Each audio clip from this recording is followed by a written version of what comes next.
Hello again, all my favorite Engen Pitch and Polish fans. It's time for another pitching episode with me, your host, Aldrin St. Pierre.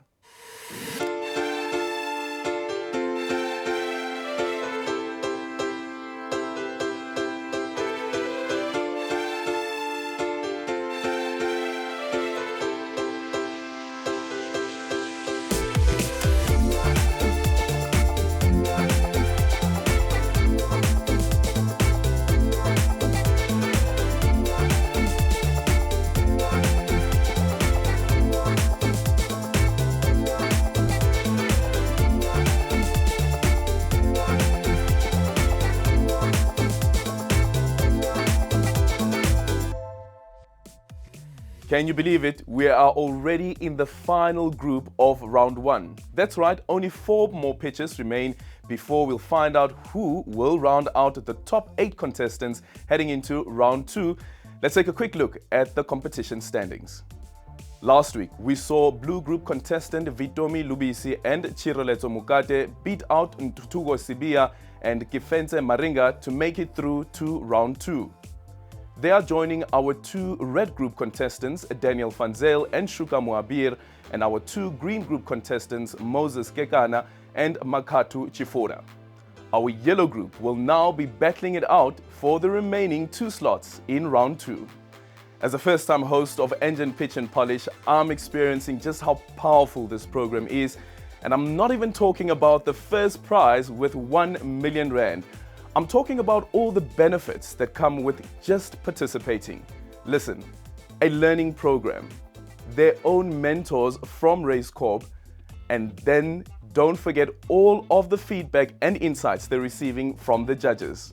It's all designed to help them not only polish their pitches, but also look at their businesses through a different lens to see what they're doing well and what they can improve on. And that's all thanks to our sponsors. Our title sponsor, Engen Petroleum, our co-sponsor, Nedbank, and our program organizer, Race Corp. Thank you for making this possible. Before we get pitching, a little reminder that we'll be giving away another one of those 5,000 Rand Evo Super Shop vouchers from Nedbank to one lucky winner. Although, if I had to guess, you probably don't need even the slightest reminder. Now, do you? Yep, that's what I thought, so let's get straight into the pitching. Up first, please meet Zunaid Pillay of Master Consulting Services, who joins us all the way from the Western Cape. Good luck in there, Zunaid. Hi there, Zunaid. Hi, judges. I'm Zunaid from Master Consulting Services. How are you feeling? Bugs in my stomach, nervous, part of the journey, excited. And you're from The Cape Western Town? Cape, correct. Western Cape. Correct. Right. And you understand you've got 90 seconds for this pitch. Correct. Okay. 5, 4, 3, 2, 1. Pitch and polish. Judges, South Africa is faced with load shedding. We're currently experiencing levels 5 and 6. 7 and 8 is anticipated. With less than 12 hours of daylight, the country's economic situation is being stabilized with generational capacity that's much needed. We also understand that this land needs generational capacity to get to a state where we can get our next generation in terms of the future of this country, where we can lead leaders and have an educational system. Judges, my model is to go into the educational sector with renewable energy.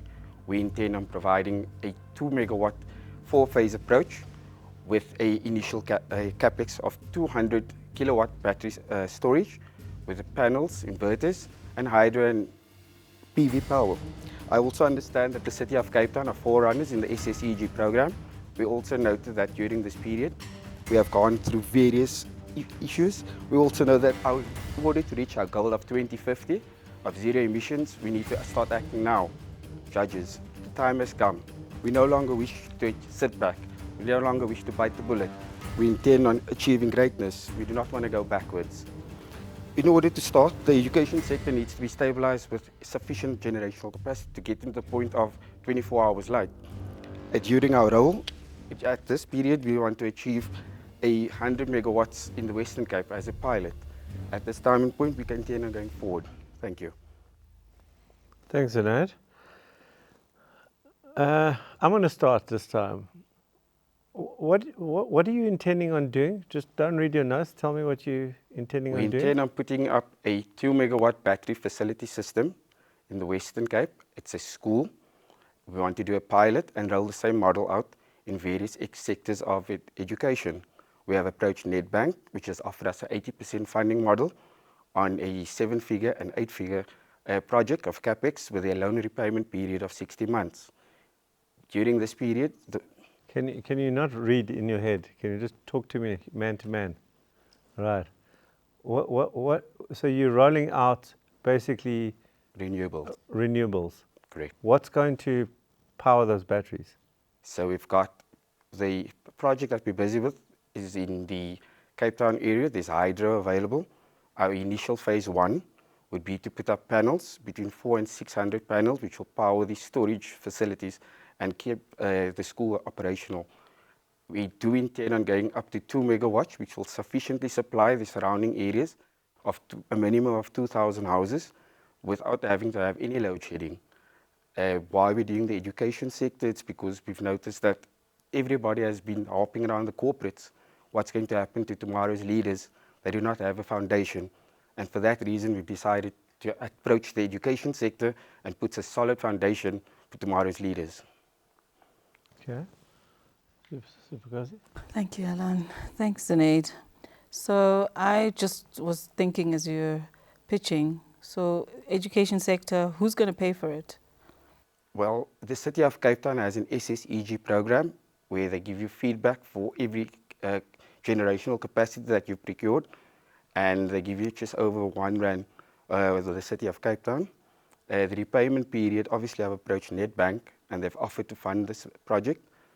The repayment period is between 3 and 5 years till the break-even point. When we do break even, you're sitting with 15 to 20 years of a return on your investment. So help me understand, I'm a school in Cape Town, you offer me your solution. So am I the one who must foot the bill to install? No. So the good part of this is, because we intend on doing generational capacity on a national level, we need to start small. So the school would be the off-taker, and they would then buy electricity from us, and then the excess electricity that's generated, we intend on giving back to the grid. Selling back through the SSEG program in the Western Cape. So you would be using the school facility Correct. to generate and then sell the electricity to them? Correct, at a reduced cost of what the current cost of electricity is, obviously. Are they by any chance charging you? Because I think schools, the opportunity to make money is also great for them. We are busy with the NQF program within the school that I'm referring to. We're going to do a level 1 to N1 to N3 renewable energy studies. So these learners, when they're done with school, they can go into the sector that's demanding now, and they actually get to the point of actually making a change in South Africa. Thank you, Zunaid. Pleasure. Just in terms, okay, so you've got the site, you've got the funding, Off-take you've got agreement the as well. solution. What are the challenges in your business right now? Right now, Where are you stuck? I think that we've just rolled out 6 projects. We've done 1 pilot, but it's in the residential space. Because this market is so new, everybody's finding their feet, and we've managed to get into the space that the school has agreed. This has been 18 months in the taking. With the school that we're busy with, there's hydro facilities and wind facilities. With wind facilities, we may generate 1.5 megawatts per hour, and that's much needed on the grid currently. But what does your business need? Our business is currently needing some mentorship and the connections and the links to get to the next level. I do understand that with Racecorp, Engen, and Nedbank, you guys are advocates for the future, and you guys will stop the energy blackout that we're sitting with. My business needs currently right now, we need to go to the next level. We've rolled out 6 successful projects. One of our projects are producing 2 megawatts of electricity that's being fed back to the grid. What will you do with the 650,000 if you had to win? In this sector, unfortunately, it's a high investment sector. So with your 650, the 650,000 cash prize money, we'll put it down as a 10% deposit. We'll put ourselves another 650,000, and we'll come to Nedbank and say, right guys, you've offered us 80%, here's your 20%, let's get the ball rolling. It's going to cover, in terms of components, it's going to cover lithium battery storage. It's going to cover solar panels, inverters, and obviously operations and maintenance. Because what we've noticed in this industry is operations and maintenance plays an important role. If you don't look after something, it's going to become a white elephant as per all the coal stations. And we want to achieve 2050's zero emissions global target. So now, just before you go, those 6 projects, are they profitable, and how did you fund those? So a paying customer is the best customer. Those are self-sustained households, and they actually are quite operational right now. So to give you in terms of the numbers, one of the properties, like I said, that's on the SSEG program, for the past 4 months has produced 2.1 megawatts with 10 455 panels. It's a small project. If we have multiple of these small projects rolled out in communities, we can achieve the outcomes that we set forth for the 2050 zero emissions goal. You never answered my question, but you can leave. Thank you. Thank you. So what did you think? Sounded like a lot of things going on there. I think with everything that's just been going on in the media around schools, it just does beg the question, how do those get capacitated in terms of having a sufficient power during outages. So I like the idea that he has to use that channel to do generation and still provide for the schools. I like that thinking, because I think that's what we need at the moment, with everyone scrambling to sort of try and make sure that they have sufficient energy. So yeah, he read a bit, so Yeah. I think you tried to get it out of him, which I think was good. But yeah, a very nervous guy. Yeah. Your thoughts? Yeah, there have been some really exciting breakthroughs in terms of renewable energy. So I think the sector that he's in is an important one. He's clearly a technical specialist and not necessarily an entrepreneur. So he needs to get to the point where he understands his business, because we've asked it a couple of times, what do you need? He talks in megawatts, he doesn't talk in rands. It's like, how much does that actually convert to? What does it mean? Yeah. The fact that he's already with the city of Cape Town, the fact that he's in the schools, the fact that he's in houses, there's something there. But he needs to be a business owner. He's a technical specialist at the moment, which comes across very clearly, because no matter how you ask the question, it went back to the what's. I thought he was genuine when you asked, what's your challenge? I need mentoring. And I think that's probably specifically what you're talking to, where he probably needs a bit of support there, because he's definitely a technical guy. Yeah.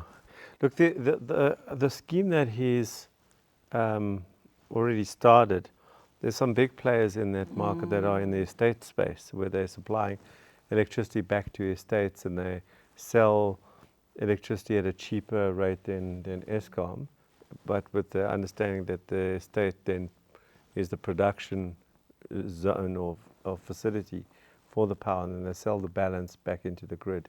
So that thing's happening, and I think he's just found a new market for it, which is the schools. I read something recently where there's a big company that actually is imploded in that space. So I'm just concerned about the economics. That's why I was asking, is it profitable? And I didn't get an answer. Even if he said it's not profitable, but in 3 months' time or a year's time it's going to be at break even, and then I'd understand he understands numbers. But he speaks in watts and kilowatts and megawatts. But we have to score now. Zunaid, Aldrin, the stomach bugs, still there. are they still there? Still there. Even after you're done with your Even pit? after I've done it. But How did you think you went? I think there's room for improvement. When you're comfortable, you're going to put yourself in a position of overconfidence. I do believe that always doing better. If I do get through, definitely looking forward to 2 minutes. Yeah.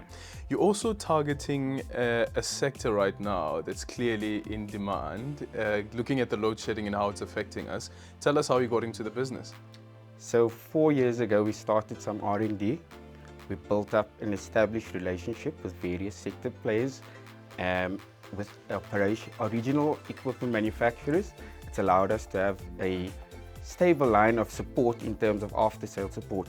this sector requires a long-term investment and it's a long-term project. So in order to sustainably get ourselves into a point of making money and being profitable, and not only just the financials, but adding value to society, we've decided that the education sector is where we need to start. It's quite capital intensive, as you said a bit earlier on as well. So where did you get the initial money from? A paying customer is a happy customer. So we've advocated for clients to end up paying for their systems so they can reap the full benefits of the City of Cape Town's SSEG programs, where they can feed back electricity into the grid and they'll get either a credit unit or monetary value. Yeah. What we've noticed in this industry is that they need to actually take the credits because electricity is going up, and with the Neresa inflation and the spike hikes that we're having, we're seeing various volatilization styles, and it is a lot of unstableness. Yeah. Do you think that there is an opportunity perhaps, and just hear me out on this one, do you think there's an opportunity perhaps to partner with a, let's say for instance, a Nedbank, and say that here is a project that we have, and we know that some of your customers, of course, everyone is affected by load shedding, that we are saying that here's a facility that we can use our business, and let's do the installations for your customers. It's great that you mentioned that, because we have discussed this in depth with Nedbank. We've spoken about the numbers. We've broken them down to its last unit or the cent, and Nedbank has successfully said that they'll fund us 80% of a high value investment facility. And where does the 20% come from? Well, we intend on using the 650,000 from Racecorp, Engen and Nedbank, and ourselves as a company investing the other 650,000. Like I said, it's quite intensive numbers in this industry, but it's a long-term project. Yeah. This is something that is needed. There's quite a high demand, and there's a lot of pop-ups that's come up, solar solutions and those things, and we feel that we need to get a sustainable solution, and we're offering 15 to 20 years, which is what our target audience is. We're not here to do a Dropbox. Yeah. Zunaid, all the best. Thank you. Let's kill the bugs and make sure that the lights are kept on. Alternative energy, very timeless. Well done on your pitch, Zunaid. I wonder what our second contestant for the night has up her sleeve. Time to find out. Please allow me to introduce Nokolo Fani, the owner of Phenomenal Light Construction, who hails from right here in Gauteng. Go get them, Nokolo. Welcome, Nokolo. Yes, There you go. perfect. Okay. Well done.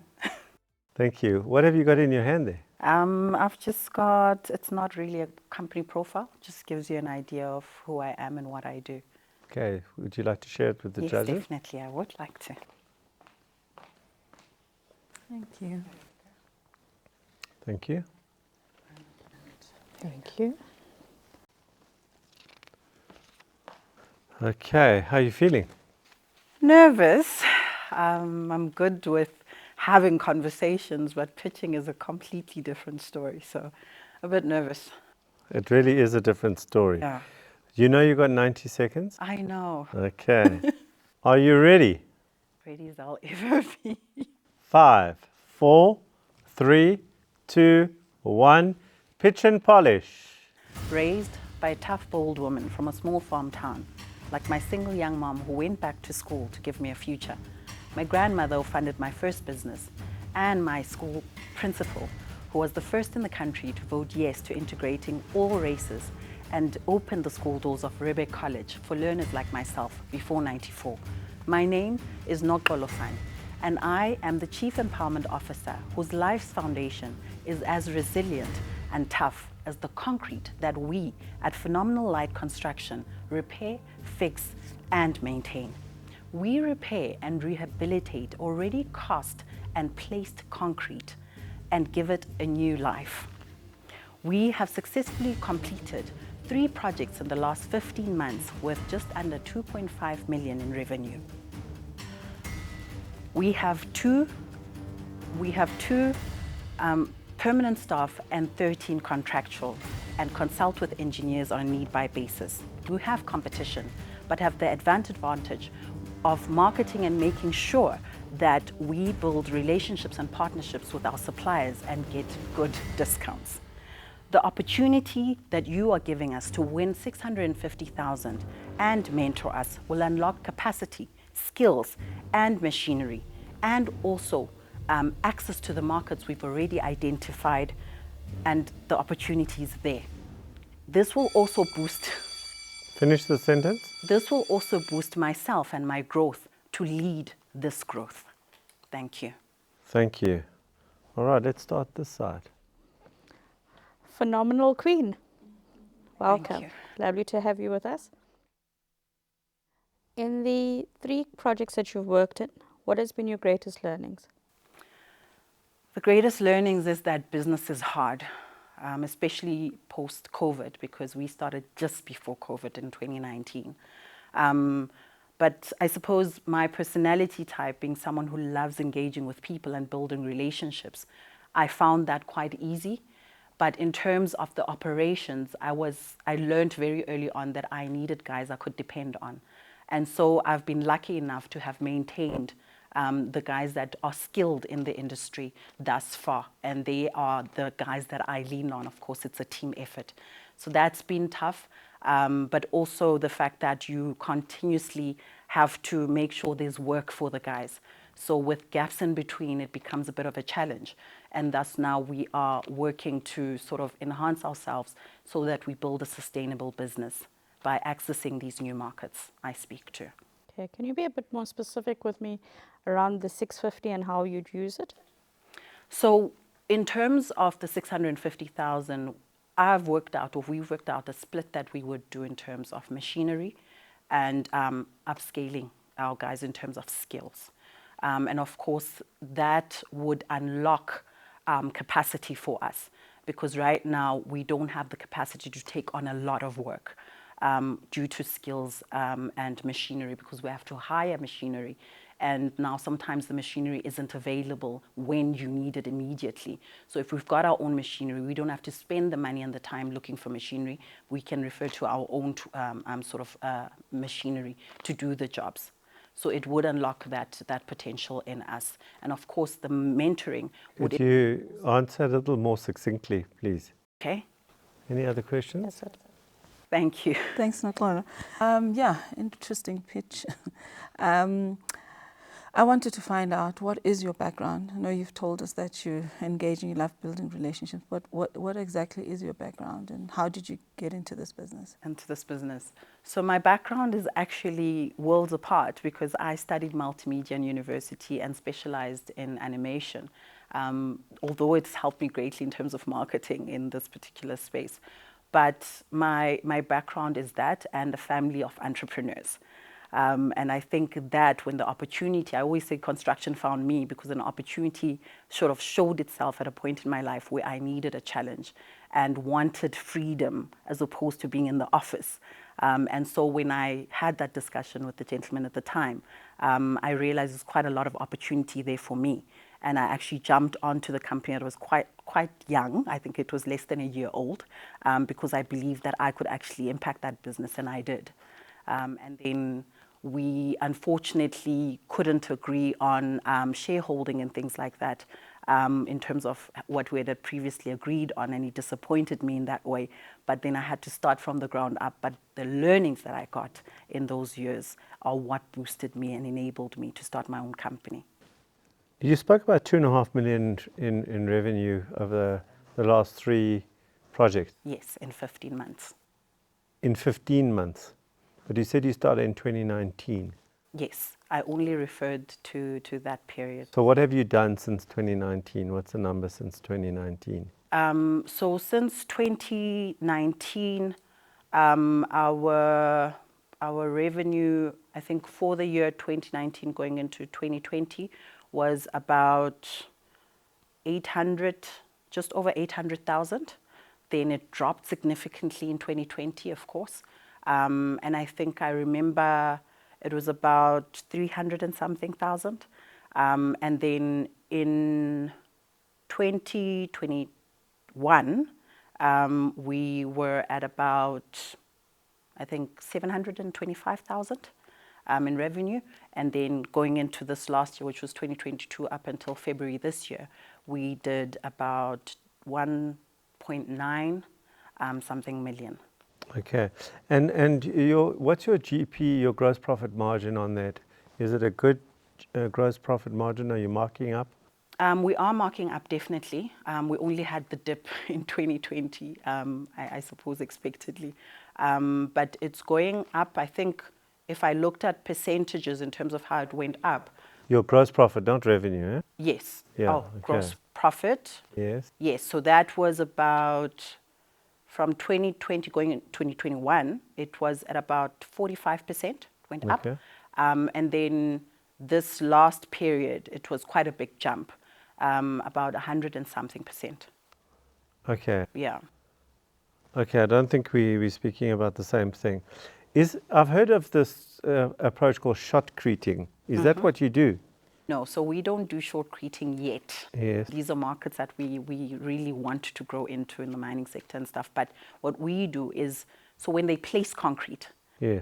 the guys that place it would then strip the shutters off, which gives shape to the structure. Yeah. There are defects on that concrete a lot of the time, if not all of the time, Yeah. from aesthetically and also structurally. So we will be the guys who come and make sure that concrete then looks good and is structurally sound prior to the company or the client handing that building or structure over. And then when it comes to old structures that are already there, it's the deterioration that happens over time that we come and we restore and fix. Thank you for your pitch. Thank you so much. You may leave. Appreciate it. Thank you. Thoughts? She came across well. I think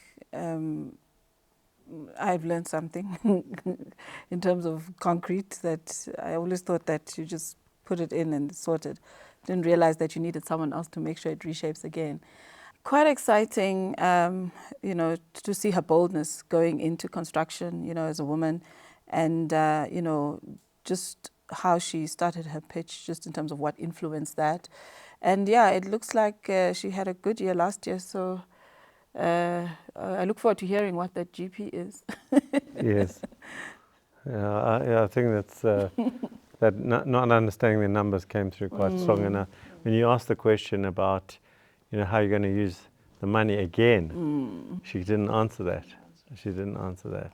I think you know what. I think it's phenomenal to have a young black lady involved in construction and making money. Not necessarily making a profit, but certainly making money. And I think that's easy enough to do in construction. But yeah, the numbers tripped her up a bit. And I think she's taken the opportunity like a lot of entrepreneurs would. She's seen a gap, she saw an opportunity, she's got into a space. But there's a lot of learning that needs to be done there, because she's going to be very dependent on expertise, like engineers, specialists in the concrete industry, yeah. So, yeah, but positive. All right, let's go. Chief Empowerment Officer, do you think your mum and your grandmother would have been proud if they saw the footage of you pitching? They're always proud. Yeah. I'm sure they'll definitely be proud of me. I'm proud of myself that I did it, because it really is the first time that I'm like doing this like this. So yeah, I'm just hopeful that it went well on the other end. Why did you start off with that story? The story about your mum, the story about your grandmother as well, who was your first investor. Yeah, Yeah. She was. She invested 5,000 Rand that she had saved up into me starting the business, which was really just everything, because having those people behind you is everything. But the reason I shared this story is because of what I suppose a big part of my life they played and continue to play today. And I'm someone who always refers back to where I come from, because that's my foundation. That's what keeps me strong. That's what keeps me going. That's what motivates me, and makes me passionate about what I do, because I have these guys behind me who have shown me that they're tough and they're resilient, and it can be done, and they've got my back. So I always look back on that and them as being the heroes in my story, I suppose. Yeah. And seeing that you started the company in 2019, is it? In 2019? Yeah. And looking at the revenue that you were able to amass over the past few years, of course, there was that dip with COVID-19. Yeah. Do you think that the business is successful? The business is definitely successful, but what we do need is someone to guide. someone to mentor, someone to give direction. Because you can only do so much on your own up until a certain point, and that's what I've realized, that the company has reached a point where I do need added brains and added capacity in terms of how do we steer the ship well so that it becomes what you envision it to be. Because I think I've done the bulk of the foundation in laying it up and seeing that there actually is potential to scale it and grow it. And here you are. And here I am. And you might just grab that 650,000, yeah? And access to a network. All the best, and let's see whether you'll make it past the elimination round. Thank you. Wow, who knew that the building industry could be so interesting? Do you know what else is interesting? Yasmin Ali's post-pitch analysis. Let's find out what pitching insights she is sharing this time around. Thank you, Aldrin. And welcome to another post-pitch learning moment in the 2023 series of Engen Pitch Polish. Tonight we're looking at why you've got to have passion. In the first round of the competition, the contestants have all of 90 seconds for their pitches, which isn't a lot of time. They will never be able to cover everything about their businesses, but at the same time, they need to do enough to capture the judge's attention. It's rather like when entrepreneurs have to suddenly do an off-the-cuff elevator pitch. Those 90 seconds may not give you enough time to put everything you want to showcase on the table, but it is enough time to showcase your passion, your enthusiasm, your personality, and your motivation. The thing to remember here is that you have to sell yourself before you can sell your business. Moses Kekana from Green Kid Enterprise did this particularly well. He may have avoided a lot of the business skills stuff, but he made up for it with obvious passion for his industry. This didn't come across as a business, but rather as a purpose. And because of that, he stood out to the judges. In fact, here's what the judges said about him after his pitch. I thought you had a solid pitch. Everyone here really was impressed with your pitch. It had gravitas, felt like you know what you're doing. You've been doing this for a long time. You also seem to have included the community, you know the whole ecosystem. And so I find you incredibly professional as a businessman. Do you see why this is so important in your pitch? It tells your potential investor that you have something to hold on to when times get tough. Your passion will drive you when your results aren't matching your efforts. It will drive you when the idea you started off with doesn't feel so sparkly anymore. Moses presents his business with a permanent smile on his face. His body language is open. He seems happy just to be there and for the experience of participating. He seems determined to enjoy it and not just get it done. And this is how his passion comes through. So that's my pitching principle for tonight. Showcase your passion. Back to you, Aldrin. Thanks again, Yes. It's always great to hear your perspective on the pitches. And with the pitching part of the evening wrapped up, I guess there's only one thing left to do. That's right, it's time for our viewer competition. I hope you've been paying attention tonight if you want a chance of winning that 5,000 Rand Evo Super Shop voucher from Nedbank. The question you need to answer is showing on your screen right now. What male-dominated industry is Nokolo making inroads into? What male-dominated industry is Nokolo making inroads into? Send us a WhatsApp with your name and the right answer to 068 707 5187 before midnight tonight, and you'll go into our random draw. If you are the winner, we'll reach out to you before 5 o'clock tomorrow afternoon. We'll also post your name on social media later this week. So, good luck! I'm really looking forward to seeing the last two pitches of round one next week. Can't believe we'll only have 8 contestants left standing. So I hope I'll see you back here next week Tuesday at 7 p.m. Good night from me, Aldrin St. Pierre. I'll catch you on the pitch side.